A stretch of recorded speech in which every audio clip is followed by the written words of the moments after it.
Today on CCX News, looking ahead to a September special election, we'll meet the two local candidates competing to serve in the state legislature. Thanks again for joining us. We now know who will be on the ballot in the special election to fill the House seat held by the late state representative Melissa Hortman. Democrat XP Lee will face Republican Ruth Bittner for the seat. Lee easily won a DFL primary, receiving nearly 60% of the vote. He bested challengers Christian Erickson and Erickson Say to advance. Lee will now face Republican opponent Ruth Bittner in the September 16th special election. Delane Cleveland caught up with both of the candidates at our CCX News station.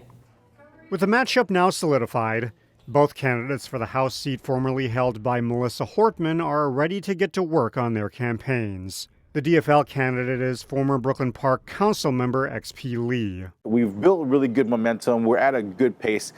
So really just to carry that through as much as possible through to the special election. And the GOP candidate is Ruth Bittner. I believe I have the skills to do the job, so I want people to be able to get to know me personally. So I would prefer that we can evaluate people individually as opposed to being a part of a group. For Bittner, some of the top issues she'd want to address at the Capitol include the state budget, fraud, and education. I also am very concerned about safety and crime in our communities, and so that is an area where I want to focus and would probably recommend increasing funding in that area. For Lee, his top priorities include public safety, health care, education, and infrastructure. Of course, we've got big infrastructure projects like Highway 252, the Blue Line extension, and just kind of building out the 610 corridor. Both candidates will have the next 4.5 weeks to connect with voters and get their message across about why they're the right person to replace Melissa Hortman. I want to be able to try to pick up her legacy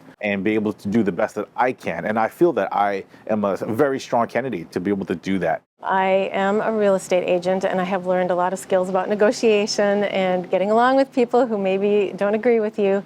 And I do believe that I'm a person who can build relationships. Voters will have their say on September 16th. In Brooklyn Park, Delane Cleveland, CCX News. In other news, a Brooklyn Center child is recovering after accidentally shooting himself in the head. The owner of the gun, meanwhile, is facing criminal charges. The Brooklyn Center Police Department says the shooting happened in the 4200 block of Winchester Lane just after midnight. A man living in the home had stored a gun in his bedroom. The boy found the gun and shot himself in the head. Police say it's a grazing wound and he is expected to recover. The owner of the gun is in the Hennepin County Jail while charges are pending. The Brooklyn Park Fire Department is bringing on some new recruits amid a staffing shortage. The chief says he needs to give his firefighters a chance to catch their breath. Can our crews get that opportunity to leave and get some R&R to reset, to be prepared to come back and perform at the highest level? That is why we need additional staffing. The Brooklyn Park City Council approved a $224,000 increase in the fire department's budget on Monday. It will be used to hire 4 new full-time firefighters. The new firefighters will help make sure the department has enough staff on hand to operate engines and respond to calls. Fire Chief Sean Conway says about a dozen firefighters are on injury or military leave right now. That means other firefighters have been forced to work beyond their 24-hour shifts, which he says increases the risk of injuries. It's requiring those who just finished a shift to often work a 48 or sometimes a 72. That leads to fatigue. Some people will use the term burnout.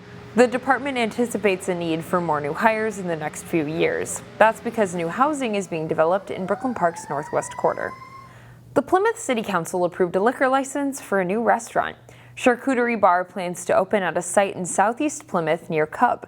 The owners behind this concept also own Angelia's Kitchen in Brooklyn Park. The concept will focus on crafted cured meats and artisan cheeses paired with wines and cocktails. Charcuterie Bar aims to open on September 3rd. A free program is making the world of cycling more accessible for Brooklyn Park families. I share the mission of Learn to Ride a Bike.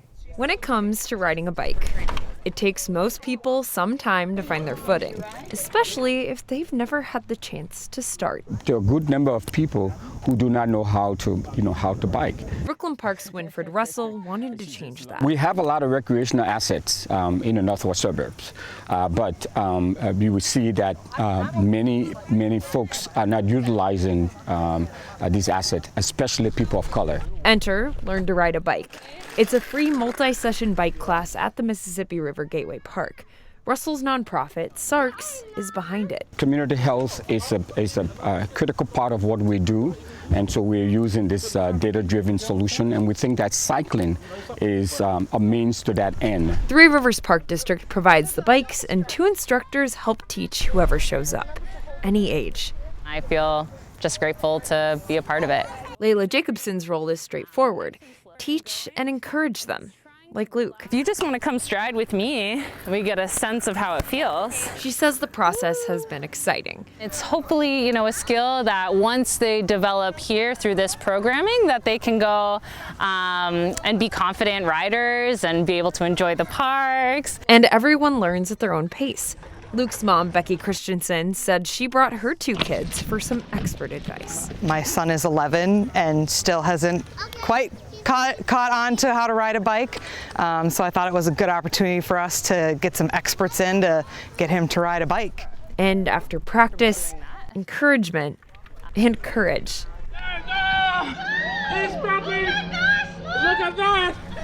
Luke did it. Isn't that amazing? These lessons are opening up worlds. I'm so proud of you. Yes. All at no cost.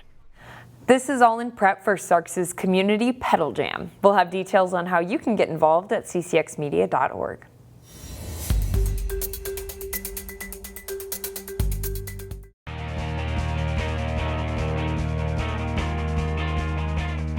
The high school football season kicks off in about 2 weeks. And today on CCX, we kick off coverage with season previews of our local teams.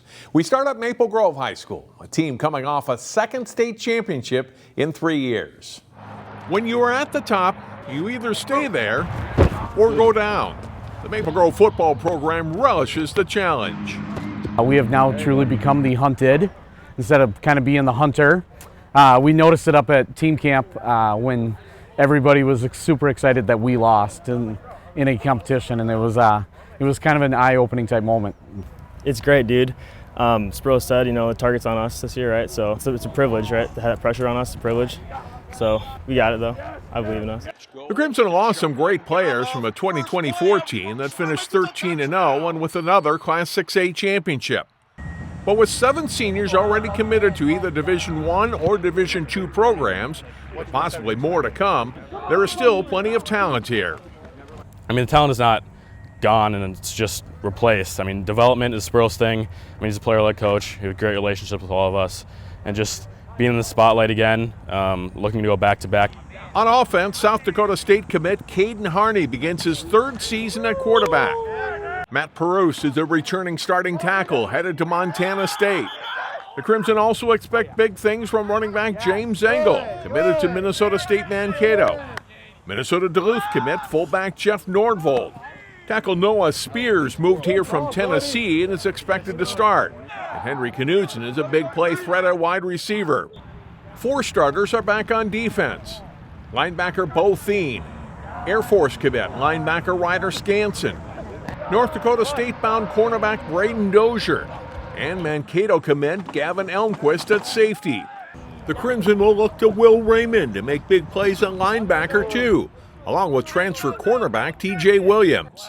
If they can stay healthy, the pieces are in place for Maple Grove to make another state title run. Start over 1 game at a time again, just same as last year. Just keep going until there's no more games left to win. The state clay target tournament wrapped up the spring high school season back in June. In this week's League Night segment, Jay Wilcox visits a local shooting club.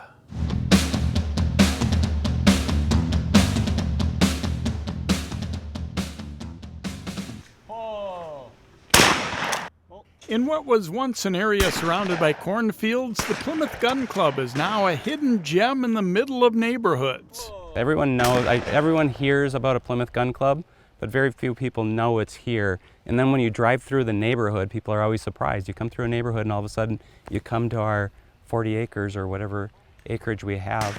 The Plymouth Gun Club's been in this position since 1954. We're a good steward to our neighbors. We let them use our property for not shooting. We have the kids shoot here while he's out of schools. These guys are part of a league on Wednesdays. It's an opportunity for competition and camaraderie. Well, it's always fun to go hang out with all your friends, and I enjoy to be out there shooting, obviously, just because it's fun to pull the trigger. But having something to do every week and gives you a reason to get out of the house a little bit. You know, of course, it's hanging out with your friends and shooting on a league like this. So we come every Wednesday, and we have the same group of guys that shoot. But it's that team sport that's also individual. Plymouth Gun Club offers trap and skeet shooting. The surge in popularity among high school and even middle school shooters is rejuvenating this club and others in the metro area. It's pretty cool to see how many kids have gotten into it. When I was back in college, or even in high school, there wasn't a whole lot of teams, and now almost every single high school has a team. Before the kids started shooting, I think our average age was 65, for gosh sakes. We need the youth coming in to revitalize. For League Night, Jay Wilcox, CCX Sports. Find more prep sports games and highlights at ccxmedia.org and follow us on social media.